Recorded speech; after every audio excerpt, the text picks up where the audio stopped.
So here we go. More information on the Democrats and how the Build Back Better bill and particular policies within the Build Back Better bill have now become a joke, honestly, a joke. So go ahead and take a look at this from Jeff Stein. He says, new. The White House keeps saying Build Back Better would create universal pre-K, but very unclear if that's true. We talked to state GOP officials across the U.S. in, is that Missouri or Montana? New Hampshire, North Carolina, South Carolina, Minnesota, and more, ready to reject the plan.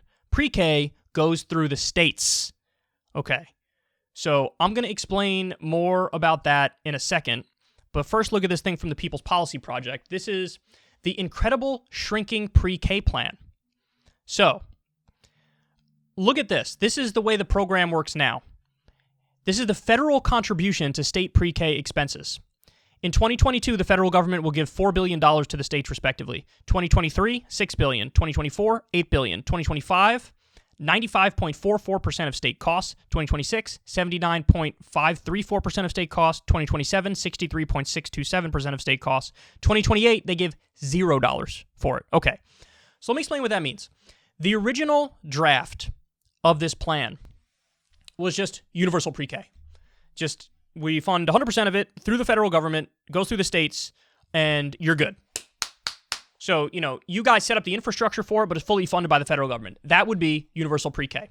As time has gone by in the negotiations, that has shifted, that has changed. You have conservative Democrats and corrupt Democrats getting more involved in the conversation, and they got to the point where the final result was what you just saw right there. $4 billion the first year, $6 billion, $8 billion. Now, let me explain to you how big of a scam this is now. This is nothing but a neoliberal scam. In the first year, they're giving $4 billion. Matt Bruning of the People's Policy Project crunched the numbers as to what is the cost per kid for universal pre-K and how much money ends up actually going to fund this. Well, come to find out that this plan, which is still being discussed as universal pre-K, ultimately, it funds, get ready for this, just 5 to 10% of the cost of the pre-K program. So the original proposal was the federal government funds the whole program. Now the proposal is the federal government's going to fund 5 to 10% of the program, which means that the states need to make up the difference, which would mean that the states need to jack up taxes massively. According to his analysis, you actually would have a net increase in how much the pre-K costs. You see the same thing under this plan with childcare. The childcare portion has become a scam as well.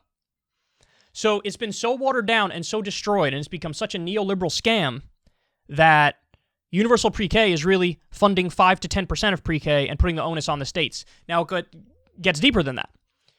What was Jeff Stein alluding to? Jeff Stein was alluding to the way that they crafted this bill. Because they said, just like what ended up happening with Obamacare. Now, to be fair, originally in Obamacare, they didn't say the states can decide whether or not to implement Medicaid expansion. What happened was, I believe the Supreme Court made a ruling that said that part needs to be optional. And then when it was made optional, virtually all the red states were like, we're not going to do Medicaid expansion, bar a handful. And the blue states were like, okay, we're going to do Medicaid expansion. They're doing the same model now with pre-K. So they're saying, we're going to do universal pre-K, but really we're only funding 5 or 10% of the cost. And by the way, you need to decide in your own state if you're going to accept it. And what we're learning now is the red states are not going to accept it, but even some blue states are like, we're not going to do this. Probably because they look at the numbers and they say, you're only funding 5 to 10% of the shit, so we can't do it. I cannot impress upon you just how much the Democrats getting their fucking clocks cleaned in this next election is earned. I mean, it's beyond a joke. It's the saddest thing I've ever seen in my entire life. You start with all these big, bold proposals. I mean, the left wanted $10 trillion for the bill, and then it was down to like $8 trillion, and then we got 3.5 as the compromise. Now it's down to 1.9. And even the few remaining parts that are in there, because most of it was just stripped, are just neoliberal scams.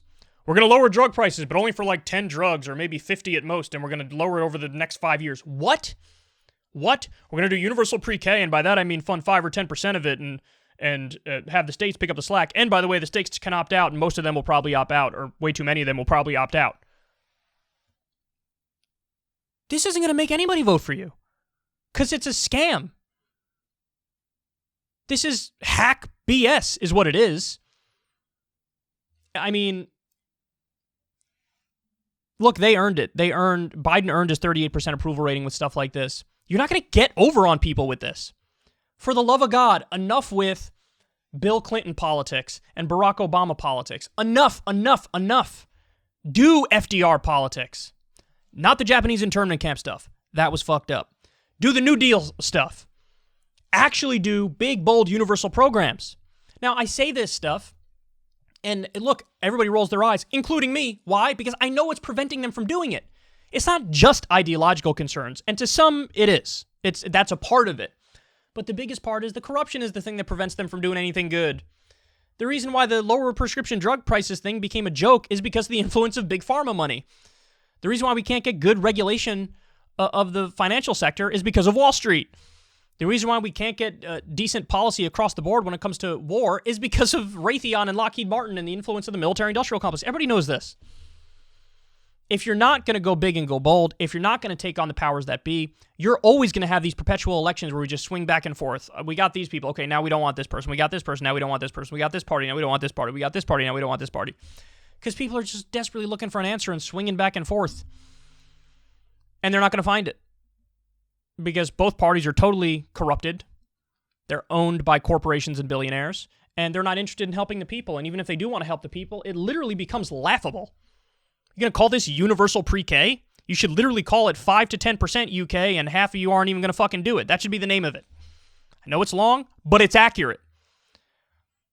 So there you have it. It's beyond a joke. It's pathetic. They should feel ashamed. And again, you're not going to hear this. I know Breaking Point's covered this.